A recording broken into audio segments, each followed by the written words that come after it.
ನಮಸ್ಕಾರ ಎಲ್ರಿಗೂ. Welcome back to my YouTube channel Khushi diaries. ಎಲ್ಲರಿಗೂ ಗೌರಿ ಗಣೇಶ ಹಬ್ಬದ ಹಾರ್ದಿಕ ಶುಭಾಶಯಗಳು. ಗಣೇಶನ ಜನ್ಮಕಥೆಯು ಎರಡು ರೀತಿಯದ್ದಾಗಿದೆ. ಅದೇನೆಂದು ಈ ವಿಡಿಯೋದಲ್ಲಿ ನೋಡೋಣ ಬನ್ನಿ. ಹಿಂದೂ ಧರ್ಮದ ಪ್ರಮುಖ ದೇವತೆಗಳಲ್ಲಿ ಅಗ್ರಸ್ಥಾನ ಪಡೆದಿರುವ ಗಣೇಶನಿಗೆ ಮೊದಲ ಪೂಜೆ ಸಲ್ಲುತ್ತದೆ. ಭಾದ್ರಪದ ಮಾಸದ ಶುಕ್ಲ ಪಕ್ಷದಲ್ಲಿ ಬರುವ ಚೌತಿಯ ದಿನ ಗಣೇಶನ ಹಬ್ಬವನ್ನು ಆಚರಿಸಲಾಗುತ್ತದೆ. ಶಿವಪುರಾಣದಲ್ಲಿ ಗಣೇಶನ ಜನ್ಮಕಥೆ ಹೀಗಿದೆ. ಒಂದು ದಿನ ತಾಯಿ ಪಾರ್ವತಿಯು ಸ್ನಾನಕ್ಕೆ ಹೋಗುವ ಸಮಯ ಕೈಲಾಸದಲ್ಲಿ ಯಾರೂ ಇಲ್ಲದ ಕಾರಣ ಸ್ನಾನಕ್ಕಾಗಿ ಹೋಗುವ ಮೊದಲು ತನ್ನ ಮೈಯಲ್ಲಿರುವ ಮಣ್ಣಿನಿಂದ ಮುದ್ದಾದ ಒಂದು ಮಗುವನ್ನು ನಿರ್ಮಿಸಿ ಅದಕ್ಕೆ ಜೀವ ತುಂಬಿದಳು. ಅವನ ಕೈಯಲ್ಲಿ ದಂಡವೊಂದನ್ನು ಕೊಟ್ಟು ಸ್ನಾನಗೃಹದ ಬಾಗಿಲು ಕಾಯಲು ನೇಮಿಸಿದಳು. ಕೆಲವೇ ಸಮಯದಲ್ಲಿ ಅಲ್ಲಿಗೆ ಶಿವಪರಮಾತ್ಮನು ಬರುತ್ತಾನೆ. ಈ ಪುಟ್ಟ ದ್ವಾರಪಾಲಕ ತನ್ನ ದಂಡವನ್ನು ಶಿವನ ಮುಂದೆ ಅಡ್ಡವಾಗಿ ಇಟ್ಟು ಒಳಗೆ ಬಾರದಂತೆ ನಿರ್ಬಂಧಿಸುತ್ತಾನೆ. ಈ ಹುಡುಗ ಯಾರು? ಹೊಸಬ? ಯಾರು ನೀನು? ನನ್ನನ್ನು ಏಕೆ ತಡೆಯುತ್ತಿದ್ದೀಯಾ ಎಂದು ಶಿವನು ಕೇಳುತ್ತಾನೆ. ನಾನು ಪಾರ್ವತೀ ದೇವಿಯ ಮಗ, ಅವಳ ಸೇವಕ. ತಾಯಿಯ ಆಜ್ಞೆ ಮೇರೆಗೆ ಯಾರನ್ನೂ ಒಳಹೋಗಲು ಬಿಡಲು ಸಾಧ್ಯವಿಲ್ಲ. ಆದ್ದರಿಂದ ನಿಮ್ಮನ್ನೂ ಕೂಡ ಒಳಹೋಗಲು ಬಿಡುವುದಿಲ್ಲ ಎಂದು ಬಾಲಕನು ಶಿವನಿಗೆ ಹೇಳುತ್ತಾನೆ. ಸ್ವಲ್ಪ ಸಮಯ ಇಬ್ಬರಿಗೂ ವಾದವಿವಾದ ನಡೆಯುತ್ತದೆ. ನನ್ನ ಮನೆಯಲ್ಲೇ ನನಗೆ ಪ್ರವೇಶವಿಲ್ಲ ಎಂದಿದ್ದಕ್ಕೆ ಶಿವನು ಕೋಪಗೊಂಡು ತನ್ನ ತ್ರಿಶೂಲದಿಂದ ಬಾಲಕನ ಶಿರವನ್ನು ಕತ್ತರಿಸುತ್ತಾನೆ. ಪಾರ್ವತೀ ದೇವಿಯು ಸ್ನಾನ ಮುಗಿಸಿ ಬಂದು ತನ್ನ ಪತಿಯ ಈ ಕೃತ್ಯವನ್ನು ನೋಡಿ ಪುತ್ರನ ಮರಣದಿಂದ ಬೇಸರಗೊಂಡು ಅಳಲು ಆರಂಭಿಸಿದಳು. ಪಾರ್ವತಿಯನ್ನು ಸಮಾಧಾನಪಡಿಸಲು ಶಿವನು ಬಾಲಕನನ್ನು ಬದುಕಿಸುವುದಾಗಿ ಹೇಳಿ ತನ್ನ ಭಟರನ್ನು ಕರೆದು ಉತ್ತರ ದಿಕ್ಕಿಗೆ ಹೋಗಿ ಮೊದಲು ಸಿಗುವ ಪ್ರಾಣಿಯ ತಲೆಯನ್ನು ತರಲು ಆಜ್ಞಾಪಿಸಿದನು. ಅಂತೆಯೇ ಉತ್ತರಕ್ಕೆ ತಲೆ ಹಾಕಿ ಮಲಗಿದ್ದ ಆನೆಯ ಶಿರವನ್ನು ಭಟರು ಕತ್ತರಿಸಿಕೊಂಡು ತರುತ್ತಾರೆ. ಶಿವನು ಆ ಬಾಲಕನ ದೇಹಕ್ಕೆ ಆನೆಯ ತಲೆಯನ್ನು ಸರಿಯಾಗಿ ಜೋಡಿಸಿ ಅವನಿಗೆ ಜೀವ ಕೊಟ್ಟು ಅವನನ್ನು ಪುನಃ ಬದುಕಿಸಿದನು. ಪಾರ್ವತಿಯು ಬಾಲಕನನ್ನು ಮುದ್ದಿಸಿ ತನ್ನ ಮಗನಿಗೆ ವರಗಳನ್ನು ದಯಪಾಲಿಸುವಂತೆ ಶಿವನನ್ನು ಕೇಳಿಕೊಂಡಳು. ಅದಕ್ಕೆ ಶಿವನು, ಇಂದಿನಿಂದ ನೀನು ನನ್ನ ಕಿರಿಯ ಮಗನೆಂದು, ಸರ್ವ ಕಾರ್ಯಗಳಲ್ಲಿ ನೀನೇ ಪ್ರಥಮ ಪೂಜಿತನಾಗೆಂದು, ಹಾಗೆ ಸಕಲ ಗಣಗಳ ಅಧಿಪತಿಯಾಗು ಎಂದು ಹರಿಸಿದನು.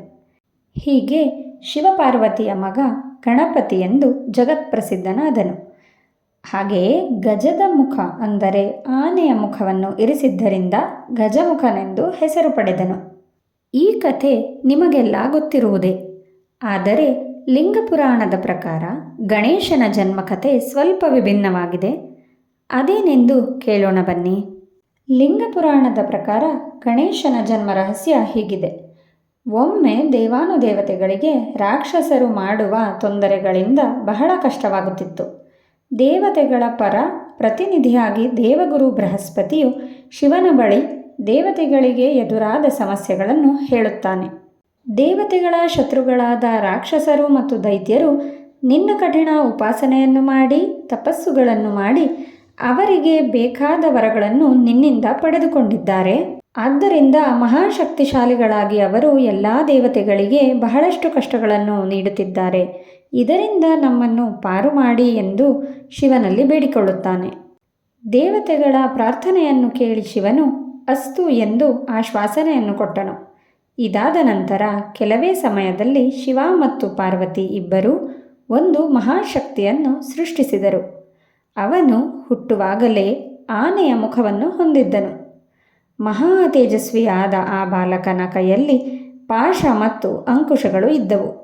ಶಿವ ಮತ್ತು ಪಾರ್ವತಿಯರಿಂದ ಆಶೀರ್ವದಿಸಲ್ಪಟ್ಟ ಗಣೇಶನು ವಿಶೇಷವಾಗಿ ಬಲಿಷ್ಠರಾದ ವಿಘ್ನ ಗಣಗಳನ್ನು ಅಂದರೆ ವಿನಾಯಕ ಗಣಗಳನ್ನು ಸೃಷ್ಟಿಸಿದನು.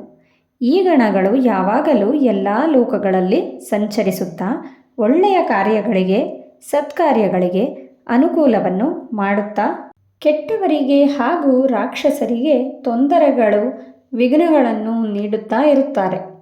ಯಾರು ಗಣಪತಿಯ ಪೂಜೆ ಸ್ಮರಣೆಯನ್ನು ನಿರಂತರ ಮಾಡುವರೋ ಅವರ ಎಲ್ಲ ವಿಘ್ನಗಳು ಗಣೇಶನು ನಿವಾರಿಸುತ್ತಾನೆ.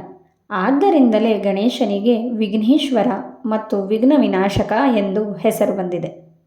ಆದ್ದರಿಂದಲೇ ಯಾವುದೇ ಪೂಜೆಯಾಗಲಿ ಒಳ್ಳೆಯ ಕೆಲಸಗಳಾಗಲಿ ಪ್ರಾರಂಭ ಮಾಡುವ ಮೊದಲು ಗಣೇಶನಿಗೆ ಪೂಜೆ ಸಲ್ಲಿಸಬೇಕು. ಎಲ್ಲ ವಿಘ್ನಗಳನ್ನು ತೊಂದರೆಗಳನ್ನು ವಿಘ್ನೇಶ್ವರನು ನಿವಾರಿಸುತ್ತಾನೆ. ಹೀಗೆ ಲಿಂಗಪುರಾಣದ ಪ್ರಕಾರ ಗಣಪತಿಯು ಪ್ರಕಟವಾಗುವಾಗಲೇ ಗಜಮುಖವನ್ನು ಹೊಂದಿರುತ್ತಾನೆ ಎಂಬ ಪ್ರತೀತಿ ಇದೆ. ಇವೆರಡು ಶಿವಪುರಾಣ ಮತ್ತು ಲಿಂಗಪುರಾಣದ ಪ್ರಕಾರ ವಿಭಿನ್ನವಾದ ಗಣೇಶನ ಜನ್ಮಕಥೆಯಾಗಿತ್ತು. ಗಣೇಶನ ಹಬ್ಬದ ದಿನ ಯಾರೂ ಚಂದ್ರನನ್ನು ನೋಡಬಾರದು ಎಂದು ಹೇಳುತ್ತಾರೆ. ಇದು ಯಾಕೆಂದು ನಿಮಗೆಲ್ಲ ಗೊತ್ತಿದೆಯೇ? ಹಾಗೆ ಗಣೇಶನಿಗೆ ಅತಿ ಪ್ರಿಯವಾದದ್ದು ಗರಿಕೆ. ಎಲ್ಲ ಪೂಜೆಗಳಲ್ಲೂ ನಾವು ಗಣೇಶನಿಗೆ ಗರಿಕೆಯನ್ನು ಅರ್ಪಿಸುತ್ತೇವೆ. ಇದು ಯಾಕೆಂದು ನಿಮಗೆ ತಿಳಿದಿದೆಯೇ? ಗಣೇಶನ ಒಂದು ದಂತವು ಅರ್ಧ ಮುರಿದಿದೆ. ಅದು ಹೇಗೆ ಮುರಿಯಿತು, ಏನಾಯಿತು ಎಂದು ನಿಮಗೆ ಗೊತ್ತಿದೆಯೇ? ಹೀಗೆ ಮತ್ತೊಂದಿಷ್ಟು ಗಣಪತಿಯ ಬಗ್ಗೆ ವಿಚಾರಗಳನ್ನು ಮುಂದಿನ ವಿಡಿಯೋದಲ್ಲಿ ತಿಳಿದುಕೊಳ್ಳೋಣ. ಗಣೇಶನ ಜನ್ಮಕಥೆಯೊಂದಿಗೆ ಈ ವಿಡಿಯೋವನ್ನು ಇಲ್ಲಿಗೆ ಮುಗಿಸುತ್ತಿದ್ದೇನೆ. ಇನ್ನೂ ಹೆಚ್ಚು ಗಣೇಶನ ಬಗ್ಗೆ ಮಾಹಿತಿಯನ್ನು ಮುಂದಿನ ವಿಡಿಯೋದಲ್ಲಿ ನೋಡೋಣ. ಈ ವಿಡಿಯೋದಲ್ಲಿ ನಾನು ಹೇಳಿರುವ ಮಾಹಿತಿಗಳಲ್ಲಿ ಏನಾದರೂ ತಪ್ಪಿದ್ದಲ್ಲಿ ದಯವಿಟ್ಟು ಕ್ಷಮೆ ಇರಲಿ. ನಾನು ಕೆಲವೊಂದಿಷ್ಟು ಪುಸ್ತಕಗಳನ್ನು ನೋಡಿ ಅದರಲ್ಲಿರುವ ಮಾಹಿತಿಯ ಮೇಲೆ ಈ ವಿಡಿಯೋದಲ್ಲಿ ವಿಚಾರಗಳನ್ನು ತಿಳಿಸಿದ್ದೇನೆ. ಹಾಗೆ ಮತ್ತೊಂದಿಷ್ಟು ವಿಚಾರಗಳೊಂದಿಗೆ ಮುಂದಿನ ವಿಡಿಯೋದಲ್ಲಿ ಸಿಗೋಣ. ಗಣೇಶ ವಿಘ್ನ ವಿನಾಶಕ ಎಲ್ಲರಿಗೂ ಒಳ್ಳೆಯದನ್ನು ಮಾಡಲಿ. ಧನ್ಯವಾದಗಳು.